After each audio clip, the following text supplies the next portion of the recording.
morning. Today we are doing another interview, this time with Victoria Whiting, who is a PhD student at the University of Bolton in the School of Education Psychology. And your research area is on autism, am I correct? Yes, yeah, that's right. Autism research. How exciting. So what we're doing with these podcasts, we're talking about everybody's educational journey. So I guess that's where we're going to start, is to find out how education's been for you along the years and kind of how you've ended up where you are and then where you want to see yourself. Okay, so my educational journey has been, it's like a roller coaster. It started off quite rough. It's taken a few dips. In primary school, I can't remember much from my primary school experiences because I was so young. I know I had difficulty with writing and reading and things like that. It was high school that was the most impactful, I'd say, because I was bullied. I wasn't very academic. I found things really difficult in terms of the workload and processing everything I had to do. And I didn't have friends or anything, so that made it harder. And then that really put me off because I never thought I'd go to university at all. I never thought that I was intelligent enough to do that. But when I came to the University of Bolton to do it was my undergraduate degree in psychology, that's when I realized that, okay, no, maybe you can do this. Maybe this is something that you're interested in, so just go for it. And then in my second year of university, I was diagnosed as autistic.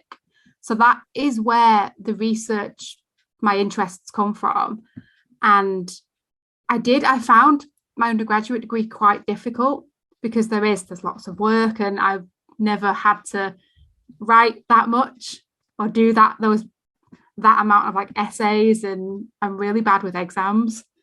But I think the one thing that helped me pretty much from when I started in first year all the way to now is the staff and the support that I've got, because without that, I wouldn't be where I am. And I've had my supervisor is Dr. Vital Pedro, and he kind of saw my potential. And he's like, I know you can do this, so let's do it. We're going to do all this amazing research. And that is why I decided to essentially do my master's degree and then go on to do my PhD, because I had all these ideas that I wanted to kind of research and all these things that I wanted to do based off my experiences. And to have the support of someone saying, yeah, we'll do it together, really, really helped. So I never intended to do this. I never thought I would until my first year. And then in my first year, I was like, okay, so I'm going to do this for 3 years, and then I'm going to do my master's, and then I'll do my PhD. But I never thought I would actually get here because of my previous troubles with education. But yeah, that is essentially it. Wow. I find it so interesting what you say, because I think you hit the nail on the head when you said it's a lot of the time it's the support. It's the support around you that gives you that belief within yourself. Because I know we were talking before we started this, and I was telling you a little bit about me, and that's exactly why I'm here too. Something that happened to me, and then the support that I had from my supervisor. It's just paramount, isn't it? It really is. And I think that's what is great about the University of Bolton, is that personal relationship between us and our supervisors, or not just the supervisors, it's other staff members as well, isn't it? Yeah, definitely. The whole campus, everyone is just so friendly and they're really welcoming. And even when you're going to get a drink in the morning, you're just having a chat with someone, and it makes such a huge difference. And because the campus is so small, you do get that kind of one-to-one support. Yeah. And it's so nice for people to actually say, yeah, I believe in you. It changes everything. Yeah. I feel seen for the first time. I know that sounds a bit cheesy, but that's how I feel at Bolton. I feel like people actually see me. Whereas before, it was like you're there, you're kind of an employee, or you know, whatever I was doing in my life, but nobody really saw me. And now it's quite alien, because I look around at the time thinking, oh, you're actually listening to me. You're actually talking to me, and you know that person that you're saying can do this, you mean me, not somebody else stood behind me. That's it. I get like really bad like imposter syndrome, and I tell myself, oh, you know, you can't do it. You have all these past experiences, you know, it's not going to work out, you know, you're not that good. And then for someone to turn around and say, no, you are that good. I'm talking about you. It does make a difference. And it makes you think that, okay, well, maybe if someone else thinks that, then maybe I should change my mindset and think that too. And then your whole work ethic and everything just changes and shifts, and everything kind of like falls into place. Yeah, suddenly you do better, don't you? Because for me, I also don't want to let them down, because they've got that belief in me. So I need to make sure that I carry on. Otherwise, if I don't, then I've let them down. But yeah, I know what you mean. It's like that. It's like something you wake up one day and you think, I can actually do this. Yeah. That's it. And you think to yourself, oh, I'm doing a PhD. Maybe I can do it. Because I've always thought of like doing a PhD as this really big thing. When you break it down, it's not. It's just loads of little bits of research that come together, I guess. But for you to like tell yourself you can do a PhD and everyone else thinks you can do it, it's a big thing. Yeah, of course it is. Okay, so you told me an awful lot there. It's really interesting. So obviously in school you had a really tough time. I mean, how did you deal with being bullied? Did you have any support with that? I didn't. Only the support from my parents, essentially, because I was so different to everyone around me. Like I socialized different, I dressed different, I had like different interests. And at that time in high school, I was still playing with Barbie dolls and like toys and things like that. And everyone else was like into boys and makeup, and I just wasn't. So it was really difficult for me to connect with people. And because of that, that is why I was bullied like so heavily. And I was undiagnosed at that point. So no one really could kind of say, oh, well, this is why. And I did tell the teachers and things like that, but it's always the same thing. They try and help, but sometimes that makes it worse. So the only really support that I got was from my parents. And even then, they didn't really understand the extent of what was going on, because I'd spend ages in the morning like crying because I didn't want to go to school. I just didn't want to be there. So it was really hard. But now as an adult, I've found that I have more understanding, like self-understanding and self-acceptance. And I think that helps in a way. I've grown up and I've come to terms with everything, and it doesn't necessarily bother me as much now. Yeah. Yeah. I mean, I don't know whether this is the same for you, but for me, it's more about what's happened to me has happened to me. Now it's about me trying to help and make changes and use my research to help others so they don't go through what I went through or deal with it, you know, have the same things happen. I know it's very different what we're researching, but I feel like the ethos is the same. Yeah, it's that kind of, I want to use my experiences and do all this research so that other children don't have to go through that, so that people can read this research, like teachers and parents can read it and be like, oh, okay, I understand now. This is what we need to do to change things. Why do you think they missed it? Or how? How could you miss it? I mean, I think I hid a lot of it a lot of the time. So I would go home and like research everything that everyone was into. So I'd go into school and I'd be able to have these conversations with people because I'd done all the research, and I pretended that I knew what they were talking about a lot of the time. But there were like instances where people made fun of me because. Can I just say, I did that in my undergraduate degree. I just pretended I knew what they're on about. That's it. I still do that, but it's just kind of, it's like people still made fun of me because I was so different and because I socialized weird. What was different about you? What was different? I know you say I was different, but how? So I processed things a lot slower than the people around me. So someone would ask me a question And I just either say I don't know or just stare at them, like just full on stare at them because I didn't know what to say. And then I took things very literally as well. So someone said to me once, like, I think it was in terms of like work and stuff, they said, you need to pull your socks up. So I said, well, I was like, why? My socks are already like pulled up. So I took things very literally in that sense. And I think because I liked heavy metal music and I dressed in black and things like that, people didn't really understand me either. So that was really difficult. So I think that's why I was picked on so much, because I was so different to everyone else. They didn't understand it. And because I hid everything and I tried to come across as so knowledgeable, I just wasn't picked up. And at the time, like my teachers and my parents didn't really know much about what autism was. So my parents didn't really see anything as different because they didn't know what they were looking for. Yeah.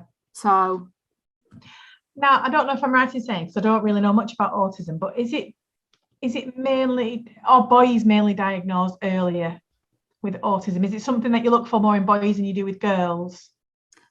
generally, yeah, boys are more picked up because they tend to present more outwardly and more obvious signs and symptoms, whereas girls mask. But if I'm being honest, anyone can present with any traits. So boys and men can mask as well, but Yes. that means they go undiagnosed and unsupported as well. Yeah. But generally, yeah, because a lot of the time women mask, they don't get picked up on, and they are generally diagnosed later in life. Which is what happened to you. Yeah, which is exactly what happened to me. Yeah. So when you sort of left school, what happened then? Did you go on to college? I did. I did A levels, which I found more enjoyable because at that point I had friends, but I wasn't necessarily interested because in the subjects, I didn't do psychology at A level because I thought it was too hard. And a few of my friends did it, and they were telling me, I remember they were telling me all the things they'd learned about Sigmund Freud. And I'd sit there and I'd be like, that sounds really interesting. And they'd be like, it is, but it's really hard. So I wouldn't do it. So I didn't do it. I did like health and social care instead. Right. And then after I had my A levels, I did go to university. And I think I was doing an education degree, but I dropped out because it wasn't what I wanted to do. I found it too difficult and there was too much pressure. And I just thought, I don't want to do it. So that at that point, I went into employment, which again didn't go very well. And then after that, I actually did, it was an access to education course in Manchester with someone I knew. And that was it. It was all about like education and educational policy. But alongside of that, we did psychology.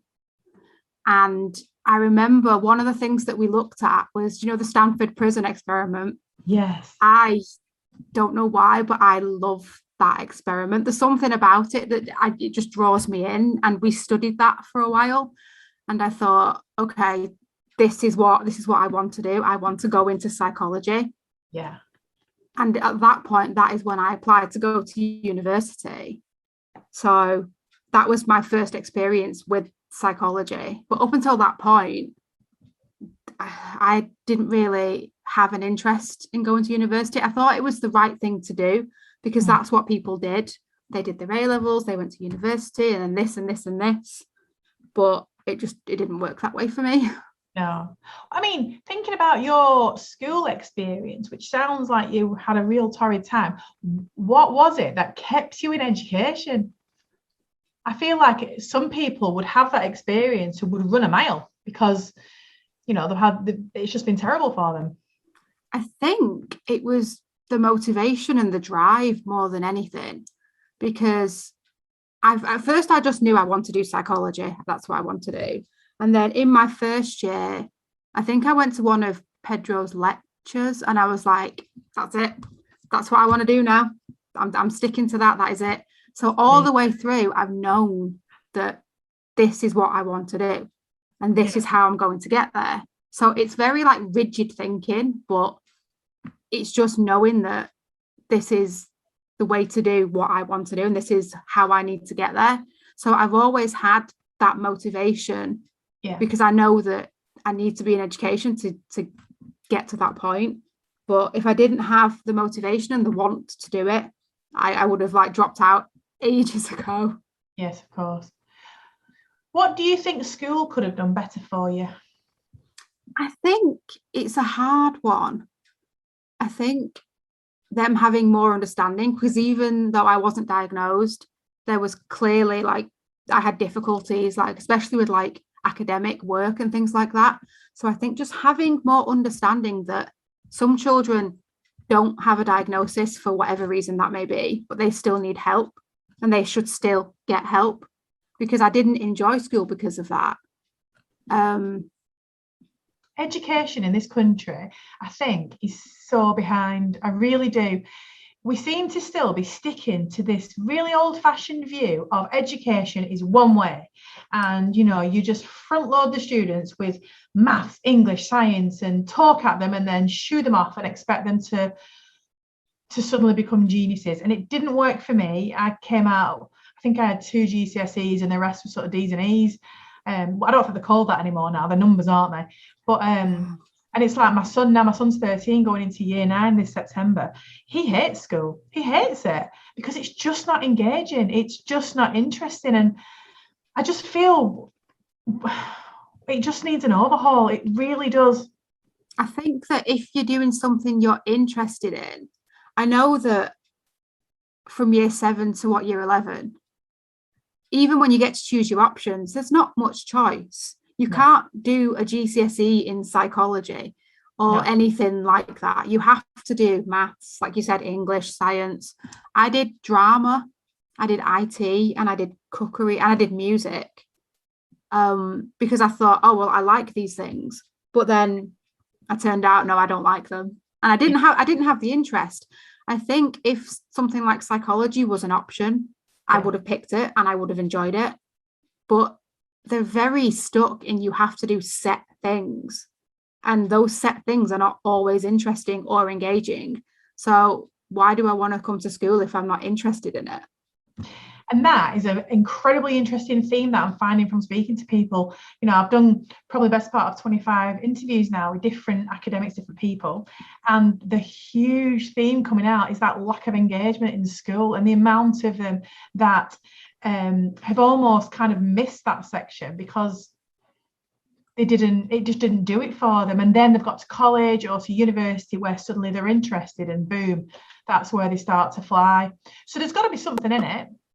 But who do we tell? I think as well, the teachers make a huge difference, because my drama teacher at GCSE and A-level, he was great. He was so enthusiastic, and you could tell he wanted to be there, and he had so much passion, and he was so over the top, and I loved that. And I was interested because I wanted to be there. Yeah. Whereas like my maths teacher, you could tell that they were there because they had to be there, and that they were teaching the same old boring maths, and they weren't interested either. And I think that makes a huge difference. When you get to university, especially in the psychology department, you have lecturers who have their special interests in what they specialize in, and they are so passionate about that. And that kind of leaks onto you a little bit. You pick up on that and you think, they're interested, I'm interested. We both want to be here. And it makes a difference. Makes a huge difference. I don't know how we ever get to change that. And I worry and I wonder how many we lose along the way. Like my son is not engaged in school, and there is no way he will continue his education after school. He wants to just get an apprenticeship and get some sort of learning and a job, which is fine. That's what he wants to do. I'm not going to, make him do something different. But it just feels a real shame because he's a smart, switched on boy, but he's just not feeling it. Yeah, I think something definitely does need to change. But like you say, I don't know how you'd change it. No. You'd have to look at like exam boards and curriculum and do like a massive like overhaul and start from scratch, I guess, which would take a long time. And it would cost a lot of money and resources, and people are scared of change and people aren't willing to change. So that makes it really difficult as well. Yeah, it does. Okay, so moving on, well, back to you're at university. How did you start that conversation, or who started that conversation with you to say, oh, we think you might need a diagnosis, or you think there might be something? How did that happen? It started when I was about 17. I'm not entirely sure how I came to it. I know that when I started my degree, I already had suspicions. And then listening to Pedro's lectures, I thought, yeah, I have more suspicions now. And I think he kind of knew as well. And my parents just knew. So that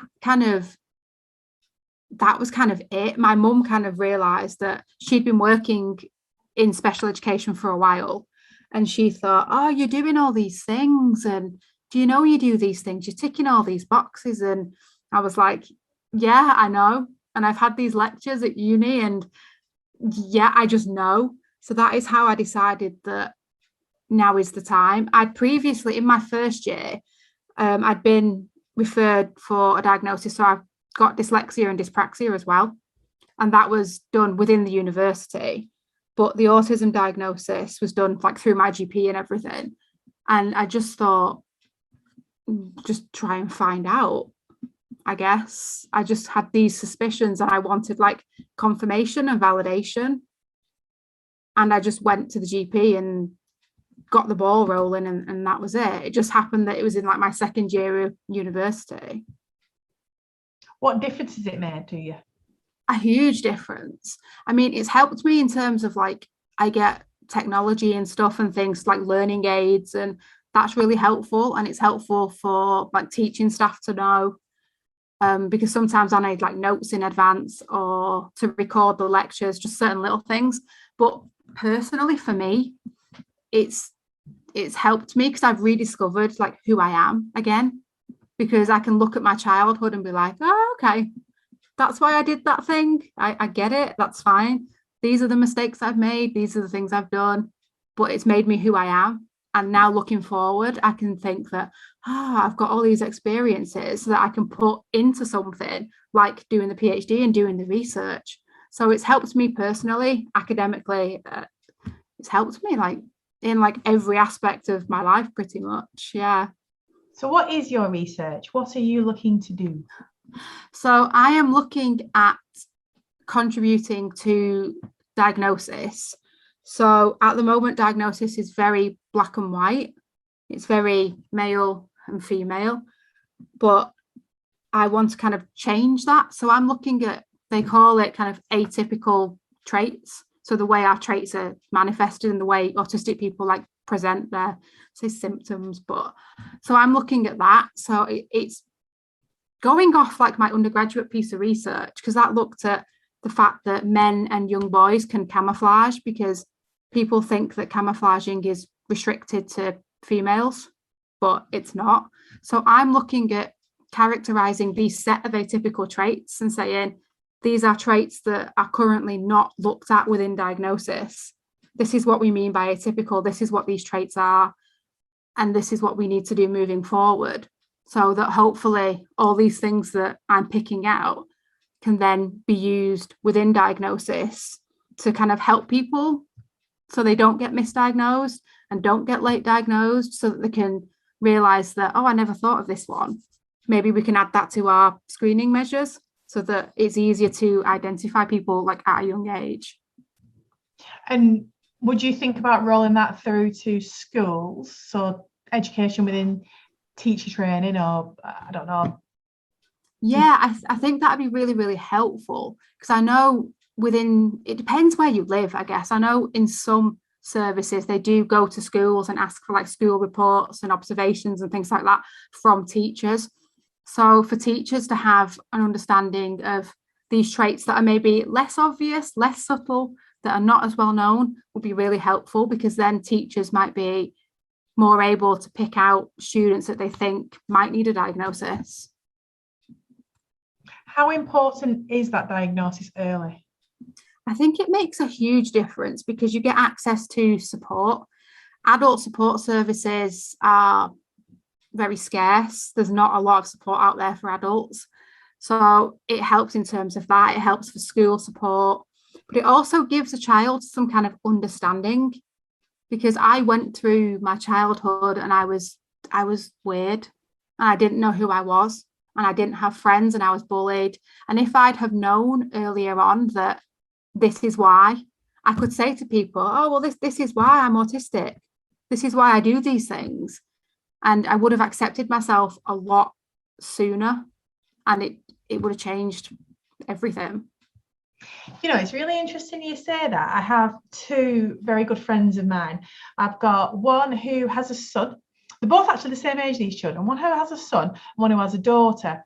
And whenever we talk about autism, one parent will say, I can't remember which way around it is now, so I'm just going to take a shot. But my son has autism, but then the other friend said my daughter is autistic. So that subtle change in language, and it's really interesting talking to them. One will say, well, no, autism isn't him. It's not what defines him. It's just something he has. What do you think about that? Oh God, people have like so many heated debates about this. So with autism is not an accessory. It's not like a shopping bag. It's not a thing I carry around with me. With autism, autistic is my identity. It's who I am. It's part of me. I am autistic. I don't carry autism with me. And that is it. I also don't like when they say like disorder, or they say autism's a mental health condition. It's not. Autism it's a neurodevelopmental disability. So everything's going on in my brain. So I say condition a lot of the time because it sounds a lot nicer than you have a disorder, I guess. Yeah. Well, I'm not a fan of how we medicalize everything. Is it not just as simple as whether you have blonde hair or brown hair or ginger hair? It's just something that you are. Does it even have to be a disability, or does it depend on kind of where you are on the spectrum? I know I've had interesting conversations with Pedro about the spectrum. He doesn't like that. But does that make a difference? Not really. The thing with the spectrum is people use the terms like high functioning and low functioning, but that is awful, I think, because how do you determine whether someone is high functioning? I was just going to say that. Where's your benchmark for that then? What is a high functioning person? Does it mean you're good at maths? Does it mean you can drive? I don't know. That's it. It depends. It's very situational. So people look at me and think that, oh, she's high functioning. She can hold a conversation. But what they don't realize is that today I can hold a conversation. After this, I'll probably spend the next 3 days in bed because it's so exhausting. And I can't go to the shops on my own. I can't travel on my own. There's a lot of things that I can't do. But because people think I'm high functioning, it's like, it depends. How someone functions changes on a daily basis. So to label someone as high functioning, it doesn't really work, because they might come across as high functioning one day, but the next day they might be having like meltdowns, and it honestly just changes from day to day. So you can't say someone's high functioning or low functioning because it changes so much. Oh my gosh, I've got so many questions, so little time. It's so interesting, isn't it? I think language matters. I think how we understand not just autism, just in general, it actually crosses into lots of different areas, doesn't it? You talk about, there's huge discussions at the moment over Black Lives Matter and about how, being seen and language and I could just, my brain's just racing on lots of different areas right now. But yeah, it does. It makes a huge difference. It really does. The language you use when you're talking to someone or talking about something, it can be really impactful. Yeah, and I probably have been one of those people that have said the wrong thing, and I don't mean to say the wrong thing. It's perhaps just something that I don't understand, or I've read in the media or I've seen on TV. because I bet this is something you'll have people say to you all the time. I've got Rain Man in the head, the film Rain Man. So it's like, well, where does he come on the spectrum? Is that a really bad thing to talk about? Is that just, have I just fallen down that slippery slope of typical people?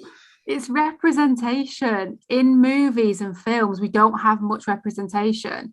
When people think of autism, they think of a white cisgender male who presents very outwardly and acts like a certain way. So Rain Man would be, I've not seen it, but that's the stereotypical view of what autism is to a lot of people. But yeah. I'm not like Rain Man.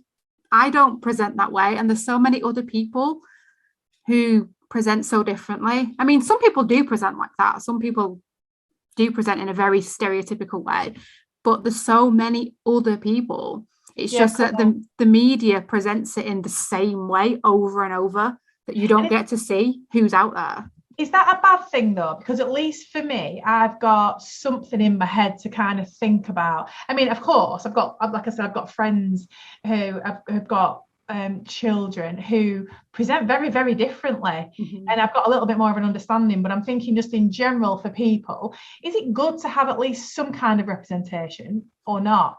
Do you think it's more damaging? I think it's a bit of both. It's good that there is some representation, but then you get people, I've had people say to me, oh, you don't look autistic. Oh. And I'm like, oh. You mean it's not on your forehead?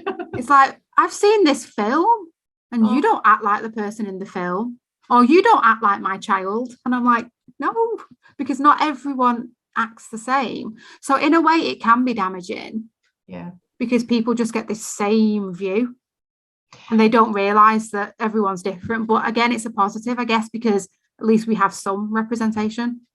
I feel like this is where having something called the spectrum helps, because that straight away tells me a spectrum is different.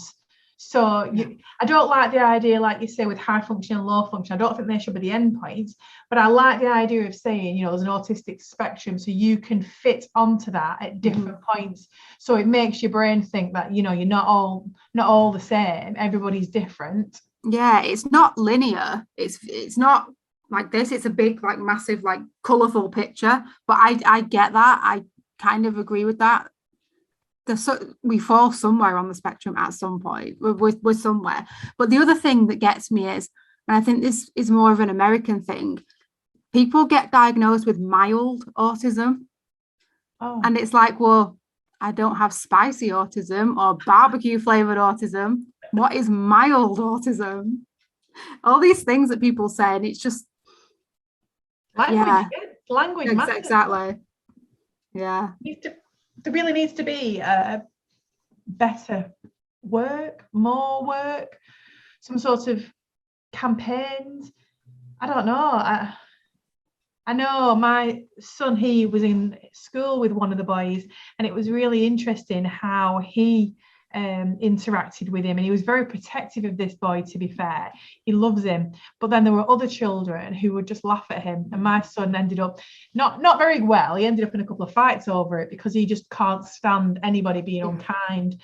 But I think that's about lack of understanding as well, isn't it, with parents? I remember overhearing it was a grandma actually who we'd all some after school thing, and she was complaining that this boy was in her grandson's class because she was scared that her grandson would pick up on bad behavior. That's all she could see was it's bad behavior. And I remember feeling really sad about that, because it wasn't bad behavior. He wasn't dealt with very well. The school didn't understand it. They ended up getting a support worker in for him, which was brilliant. But this was just before that happened, and it made me feel really sad because it was her lack of knowledge and understanding, really. And she was then having these discussions with other parents, and they were all sitting there kind of slagging him off, really. That's awful. I think they think it's like, oh, bad behavior, but it's like, well, his needs are obviously not being met. He's trying to tell you something and you're not picking up on it. Yeah. And a lot of parents, they don't have the understanding. I think if they knew that okay, if someone sat down and told them this is what it actually is, it's not bad behavior, but it's always, oh, naughty child. And then all the parents do talk. And then I'd feel bad for the child as well. Yeah, exactly. Do you know another story? I was in Aldi just before Christmas. Aldi, I love Aldi. And there was this child. It was a little girl who was having a complete meltdown in one of the aisles. And I had no idea what her meltdown was or whether it was anything to do with autism or not. But I just sort of all these parents around and other not necessarily parents, but other adults in Aldi were tutting and kind of walking on past and you can just see what people are saying and talking behind her back. And I just went over to her and said, "You're doing a really good job. Do you need anything?" And she burst into tears. And then she told me that her daughter was autistic and was just having a meltdown. It was just too much. Yeah. It was just too much for her. It's about being kind, isn't it? It's just recognize. Stop judging people. That's Judgmental. it. Stop judging. Do you think that mum is in Aldi, like loving it, raising her hands, going, "Yay, my kid! Exactly. Meltdown! Look at me!"